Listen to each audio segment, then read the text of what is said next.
ในตอนเช้าของวันที่1กรกฎาคม2025อยู่ที่ห้องประชุมกลุ่มเศรษฐกิจเมืองปากกะดิ่งแผนกเทคโนโลยีและการสื่อสารแขวงบุรีคำไซได้จัดกองประชุมเผยแพร่เอกสารการหันเป็นดิจิตอลให้พนักงานและภาคธุรกิจอ้อมข้างเมืองภายใต้การเป็นประธานของท่านวัฒนาสัญญาแสงรองหัวหน้าแผนกเทคโนโลยีและการสื่อสารแขวงเป็นประธานร่วมโดยท่านแก้ววงทองกรมมะแสงรักษาการเจ้าเมืองปากกะดิ่งมีคณะองค์การกองบัญชาการป้องกันศาสตร์ป้องกันความสงบอ้อมข้างเมืองพร้อมด้วยวิชาการผู้รับผิดชอบเวียกงาน IT ทางภาครัฐและเอกชนเข้าร่วม52ท่าน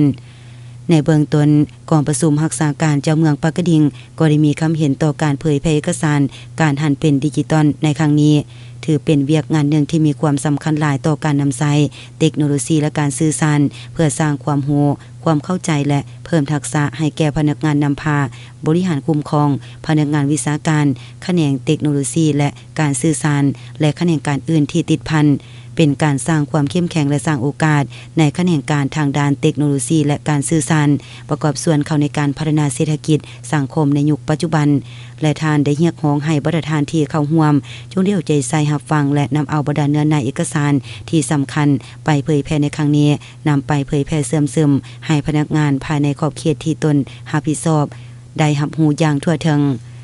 ต่อจากนั้นท่านวัฒนาสัญญาแสงรองหัวหน้าแผนกก็ได้เผยแพร่วิสัยทัศน์ยุทธศาสตร์และแผนพัฒนาเศรษฐกิจดิจิทัลแห่งชาติเพื่อประกันการจัดตั้งปฏิบัติวิสัยทัศน์การพัฒนาเศรษฐกิจดิจิทัลแห่งชาติระยะ5ปี10ปีและ20ปี2021-5ปี2040ให้มีประสิทธิภาพและมีประสิทธิผล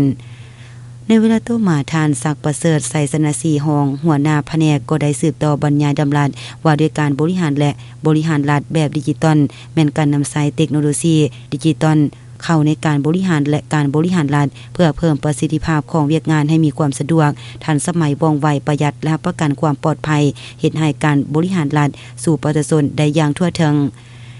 และในเวลาเดียวกันนี้ท่านขวัญไสสิทธิไสหัวหน้าแขนงไปรษณีย์และการสื่อสารก็ได้ขึ้นเสนอเอกสารว่าด้วยการกำหนดสิ่งของเกิดห้ามในการบริการไปรษณีย์เพื่อสกัดกั้นการลักลอบการสุกเสื่องในการรับฝากจัดส่งและแจกจ่ายสิ่งของที่ผิดกฎหมายต่อระเบียบการไปรษณีย์รับประกันการดำเนินธุรกิจให้ถูกต้องตามกฎหมายและระเบียบการแนวใส่ประกอบส่วนเข้าในเวียกงานป้องกันศาสตร์ป้องกันความสงบความเป็นระเบียบเรียบร้อยทางด้านเศรษฐกิจสังคมและวัฒนธรรมอันดีงามของสาธารณรัฐประชาธิปไตยประชาชนลาวพร้อมเดียวกันนี้ท่านสนใสสิทธิวงทองรองหัวหน้าแขนงบริหารรัฐดิจิทัลและความปลอดภัยไซเบอร์ก็ยังได้เผยแพร่เอกสารการนำใช้สื่อสังคมออนไลน์ให้มีความปลอดภัยโดยเฉพาะแม่นรูปแบบการนำใช้การสื่อสารและการเผยแพร่ข้อมูลข่าวสารผ่านอินเทอร์เน็ตโดยการนำเสนอการส่งการรับการส่งต่อและมีความเห็นต่อเนื้อในข้อมูลข่าวสารเป็นต้นแม่น Facebook YouTube และอื่นเพื่อรับประกันความปลอดภัยด้านไซเบอร์อย่างหนักแน่น